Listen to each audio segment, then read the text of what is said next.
तर मनोज जरांगे पाटलांनी अंतरवाली सराटीमध्ये पत्रकार परिषद घेत सरकारला थेट इशारा दिलेला आहे। 27 ऑगस्टला अंतरवाली सराटीतून आरक्षणाच्या लढाईसाठी मुंबईकडे निघणार असल्याचं त्यांनी जाहीर केलंय। तर 27 तारखेला निघून 28 तारखेला मुंबईत पोहोचणार आणि 29 तारखेला आझाद मैदानात उपोषणाला बसणार असं जरांगेंनी स्पष्ट केलंय। तर सरकारकडे 2 दिवस असून त्यांनी त्यावरती तातडीने तोडगा काढावा असा इशारा सुद्धा दिलेला आहे। मराठा आणि कुणबी एकच हा GR हवाय असं जरांगे पाटलांनी सांगितलंय। तसंच हे आंदोलन शांततेत होणार असून कुणीही हिंसाचार करू नये असं आवाहन जरांगेंनी केलंय।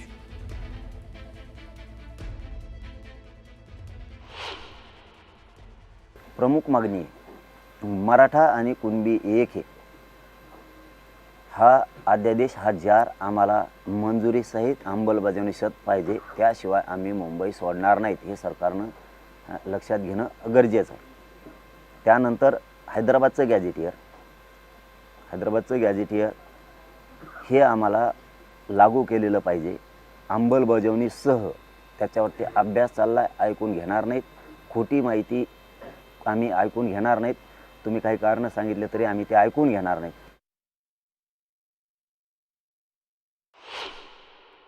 आजच्या या पत्रकार परिषदेच्या माध्यमातून सरकारला आणि विशेष करून देवेंद्र फडणवीस साहेबांना सांगतो की आम्हाला ना कोणात ट्रॅफिक जाम करायला जायचं ना काय जायचं। मुंबईत हजारो रस्ते आहेत, त्यातला एक रस्ता कुठलाही आम्हाला द्या की जेणेकरून आम्हाला आझाद मैदानाला जाता येईल। आमची सरळ आणि स्पष्ट भूमिका आहे, आम्हाला न्यायासाठी जायचं आहे, कुणाला त्रास व्हावा या भूमिकेतून आम्हाला जायचं नाही आहे। सरकारने आडमुठ्या भूमिकेत चालण्याऐवजी देवेंद्र फडणवीस साहेबांनी विषय मराठ्यांचा आधी समजून घ्यावा। काय तुम्ही नाही म्हणलात आम्ही देत, ते आम्ही ऐकून घेत नसतो, कारण आम्हाला पक्का माहीत झालंय आमची जमीन आहे ती आम्ही मिळवणार आहेत, आमचं घर आहे आमच्या नावावर मिळवणार आहे। तुम्ही आम्हाला भाड्याचं घर देऊ नका, आमचं हक्काचं घर आहे ते द्या। भाड्याचं घरावाला आम्हाला कधी हुसकून जाईल, म्हणजे 10% आरक्षण कधीही जाऊ शकतं। आमचं हक्काचं सोडून तुम्ही ते का देता? आमची जमीन 7/12 नावाची असून ती जमीन तुम्ही आम्हाला देण्याऐवजी तुम्ही आम्हाला बटाईनी कशामुळे देता?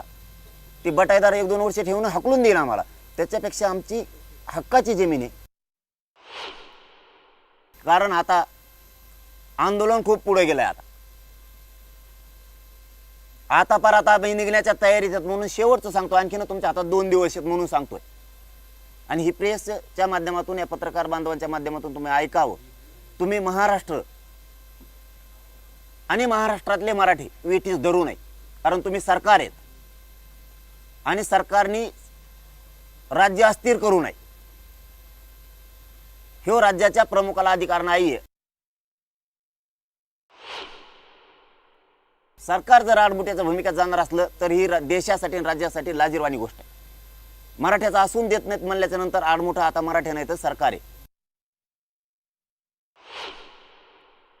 तुम्ही ही प्रेमाची विनंती लक्षात घ्या फडणवीस साहेब, पुन्हा आडमुठं समजू नका। तुम्ही वाकड्यात घुसता म्हणून मी बोलतो। तुम्ही जर समाजाची सभ्य वागायला लागलात, समाजाने मागितलंय जे सत्य ते जर द्यायला लागलात, तर ह्यो समाज डोक्यावर घेईन म्हणतोय तुम्हाला। ना आज शब्द आहे माझा, महंतांच्या समक्ष आज इथं शेकडो महंत बसलेत की यांच्याच हातावरती, यांच्याच ज्ञानावरती, यांच्याच संस्कारावरती आमचं राज्य चालतंय। हाच तो वारकरी संप्रदाय यांच्या समक्ष शब्द देतो। आमचं कायद्यात बसणारं, संविधानात बसणारं तुम्ही आरक्षण द्या, आड्यात घुसू नका, असून का देत नाहीत तर याच्यात नाराजी तुमच्याविषयी मुद्दाम जास्त पसरायला लागली। कारण तुम्ही असून देत नाहीत याचा अर्थ मराठे आडमुठे नाहीत, तर देवेंद्र फडणवीस साहेब मुद्दाम आडमुठे भूमिका घ्यायला लागलेत। त्याचं कारण जोडून सांगतो, परवा 20-21 तारखेला न बसणाऱ्या जाती 29 जाती ओबीसी आरक्षणात फडणवीस साहेबांनी घातल्या, न बसणाऱ्या। मग याला म्हणतात मराठ्याला खुन्नस देणं। आणखीनही फडणवीस साहेबाला संधीचं सोनं करा उलट तुम्ही। तुम्हाला वाटतं ओबीसी तुमचे तर मराठे तुमचे होतील, आम्हाला काय घेणं पडलंय राजकारणाचं? पण तुम्ही नाही दिलं तर तुम्हाला शेवटचं सांगतो, मी सरकार सुद्धा उचलून टाकू शकतो। तुम्हाला वाटण काय आहे काय नाही। मी माझ्या समाजाच्या लेकराचं रडणं बघितलंय, वेदना बघितल्यात, माझ्या जातीचे हाल मी बघितले, मी सोडित नसतो। मग मी जर एकदा 10 वाजता 27 ला अंतरवाली सोडली तर मी मंत्र्यांचं कोणाचंच ऐकत नसतो। मग तर मनोज जरांगे पाटलांची दहशतीची आणि असंविधानिक मागणी आहे। लांडगा आलारे आला असं जरांगेंचं आंदोलन आहे असं हाके म्हणतात। जरांगे पाटलांच्या आंदोलनावरून लक्ष्मण हाके यांनी टीका केली आहे. अशा आंदोलनामुळे एक दिवस भ्रमनिरास होईल, आरक्षणाची लढाई अशी लढली जात नाही असा टोला जरांगेंना लगावलाय. जरांगेंनी पुन्हा एकदा आंदोलनाची हाक दिलेली आहे. ते 29 तारखेला मुंबईला जात आहेत आणि त्यांचं स्पष्ट म्हणणं आहे की आता जोपर्यंत आरक्षण मिळणार नाही तोपर्यंत परत येणार नाही. याकडे तुम्ही कशा अर्थानं बघता? एक आपल्या लोककथामध्ये एक कथा आहे, लांडगा आला रे आला. अशा पद्धतीनं जरांगेचं होईल. लांडगा आला रे आला हा अवयव उठवणार आणि ब्रह्मनिरास होणार आणि एक दिवस खरंच लांडगा येणार. जरांगेचं जे काय आहे ना ते आता महाराष्ट्राला माहिती आहे. त्यामुळं ही बेकायदा मागणी आहे, बेजबाबदारीची मागणी आहे, दहशतीची मागणी आहे, मुख्यमंत्र्याची आयमाय काढून मुंबई वेठीस धरण्याची मागणी आहे, महाराष्ट्रामध्ये अराजक निर्माण करण्याची मागणी आहे, दंगल भडकवण्याची मागणी आहे. मला वाटत नाही आरक्षणाची लढाई अशी लढली जाते. पण तुम्ही थेट आता लांडगा आला रे आला असं म्हणता, कारण या आधीचे जे काही आंदोलन झालं ते शेवटचं आंदोलन असंच सांगतात आणि नंतर परत फिरतात. त्यावरून तुमचा अनुभव आहे? इतिहास बघा ना त्यांना मुळात आरक्षणातलं काय कळतं? जरांगेला GRचा लॉंग फॉर्म सांगता येईल का? GR काय असतो सांगता येईल?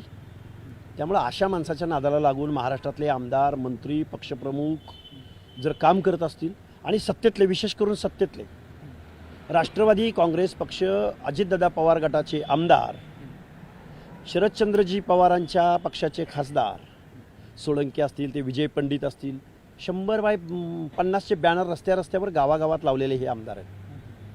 एका बाजूला मुख्यमंत्री देवेंद्र फडणवीसांच्या मांडीला मांडी लावून सत्तेमध्ये मलिदा वरपण्याचं, खेर वरपण्याचं काम अजितदादा पवार करतायत आणि त्यांचेच आमदार इकडं मनोज जरांगेला रसद पुरवत आहेत, पाठिंबा देत आहेत, बॅनर लावून पाठिंबा देत आहेत, जाहीर पाठिंबा देत आहेत. मग हे आंदोलन सुरू झालं, याला जर मोठं स्वरूप आलं तर कुठेतरी सरकारवर प्रेशर येईल. लोकांच्या मनात अस्वस्थता आहे.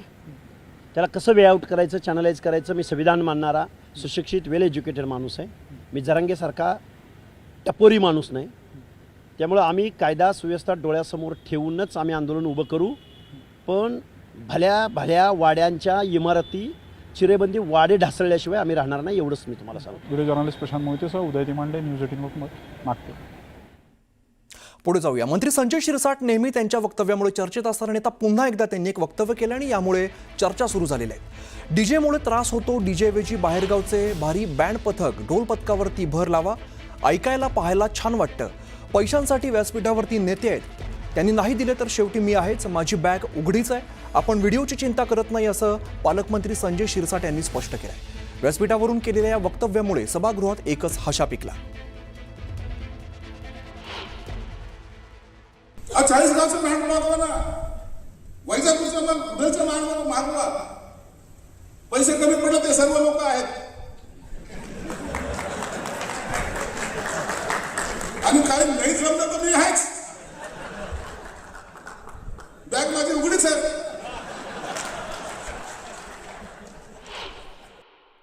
आता ह्याच्यावरती आपण काय बोलू शकतो? बॅग उघडी आहे त्यांची, कारण हे जे लुटलेले पैसे आहेत त्या बॅगेत आहेत. भ्रष्टाचाराच्या पैशावरती तुम्ही गणेशोत्सव साजरा करा, हा स्पष्ट संदेश आहे.